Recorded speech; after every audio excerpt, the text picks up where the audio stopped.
The indie games community would not be what it is without the internet, explained co-creator of Dream Daddy Leighton Gray during the D2019 this afternoon. It's essential to the work we do here. We do not have the luxury of logging off when things get bad. I feel like we do not spend enough time talking about how it affects us. She continues. There are a lot of nuanced issues with the internet.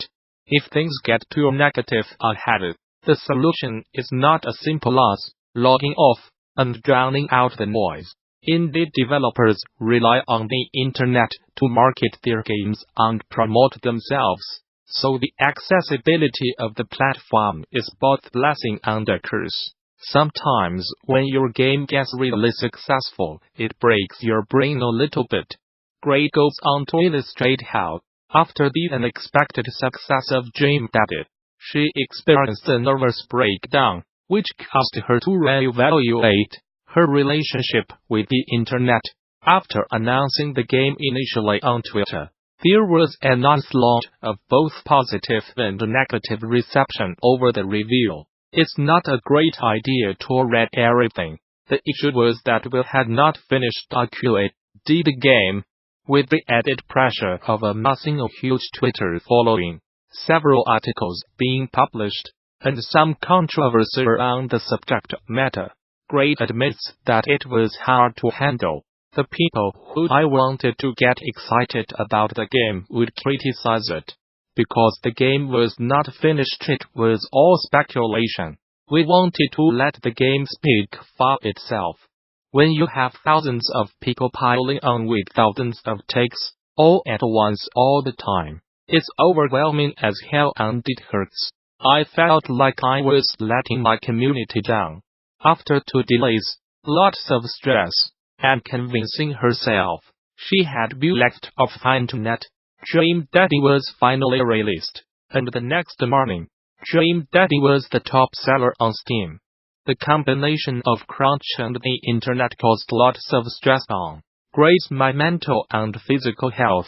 It becomes real easy to turn the positive stuff out and tune in on the negative. She notes, for some reason, the negative feels more true somehow. While success did not help cure all of Gray's ailments, it took her a while to get over the negativity surrounding the internet and how it affected her. The biggest help was stepping back and asking, why does the internet work like this? The idea of being vulnerable and real is kind of terrifying. It makes you want to log off, so you do not have to deal with it anymore. Gray goes on.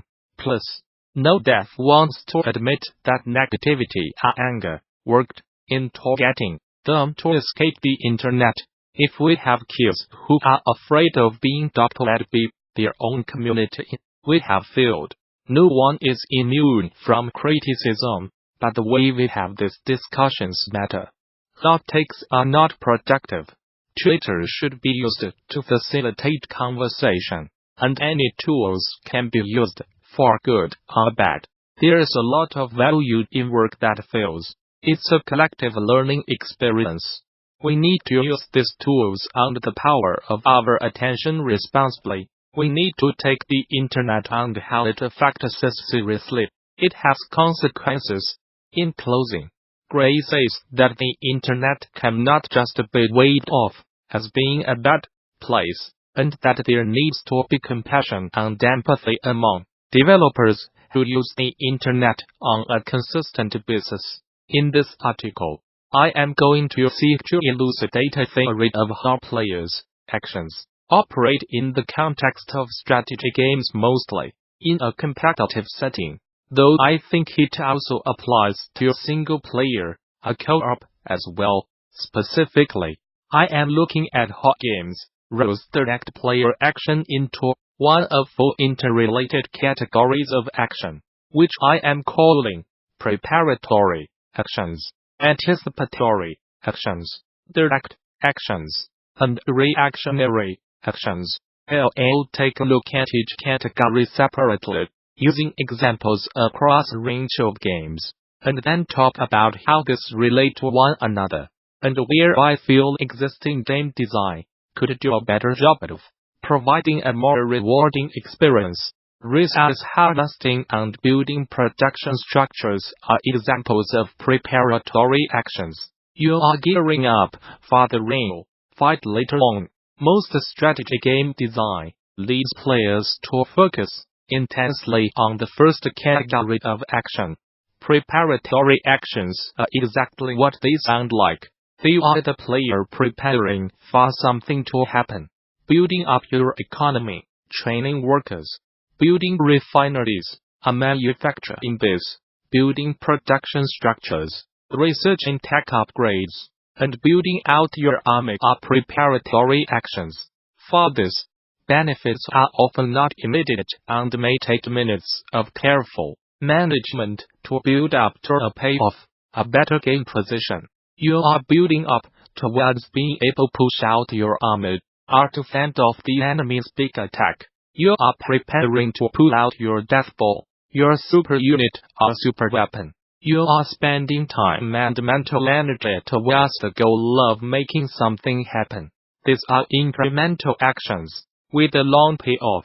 Few of them reach their peak performance within a small time period. Supreme Commander has a bevy of intricate preparatory interactions, such as building adjacency bonuses.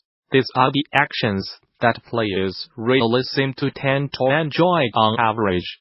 Games like Age of Empires, StarCraft 2, and Supreme Commander have intricate and comprehensive systems of preparatory actions that provide a high degree of control of economic outcomes. In general, players tend to want to build an intricate base that's laid out just so and maximize their build order to get those bad shits out in as few seconds as possible. Overly focusing on preparatory actions, however, is bad for a competitive game.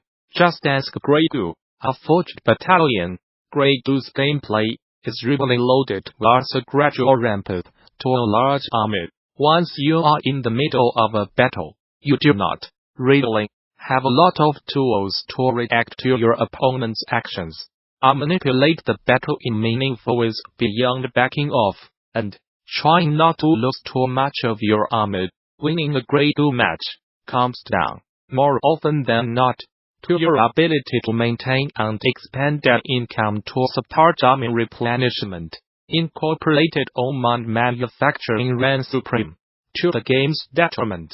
I hate to derail this entirely to dump on Grey Goo, but a lot of this comes down to slow average unit move speeds, and production and harvesting operations. Refineries mostly being highly defensible, combined with a low-impact counter system, means that harassment is difficult to pull off and it's difficult to counter a large army with a smaller one. The game provides very little wiggle room, our ability to pull out any sort of "oh crap" measure to reverse your fortunes, and a small number of units do not have a lot of room to make a big impact.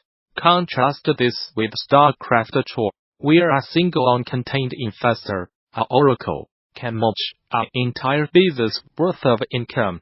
In Warcraft 3, where a blood mage, an archmage, can whittle an army with a local hit. A demon hunter, a BLADMAST, can take out 10 enemy hero living. Their army vulnerable and unsupported, and this are the easy, low-hanging fruit interactions to describe. And, speaking of battle, pew pew. The attractions are when you make something happen in a game, whether it's taking territory, moving your army to initiate combat, or doing a rush surprise attack. Next, we have the actions. I am skipping anticipatory for now. I will do that one last, because it's the trickiest to tackle. The attractions are, well, doing stuff.